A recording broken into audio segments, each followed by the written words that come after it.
یہاں پر اللہ رب العزت نے 3 تاکیدیں لگائی ہیں۔ 3 تاکیدیں لگا کر اللہ رب العزت نے بات کیا کی ہے، فرمایا اور بے شک ہم نے قرآن کو نصیحت کے لیے آسان کر دیا ہے، سو کیا کوئی نصیحت حاصل کرنے والا ہے؟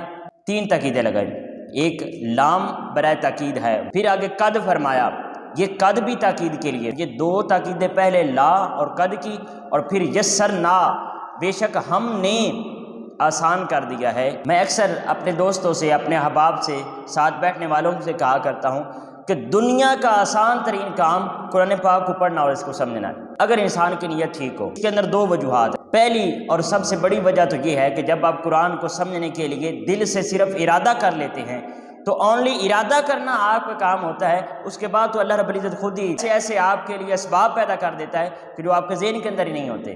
دوسری بات یہ ہے کہ قرآن پاک ایسی کتاب ہے کہ جو اپنے پڑھنے والے کو اس کے ذہنی سطح کے مطابق فہم عطا کرتی ہے۔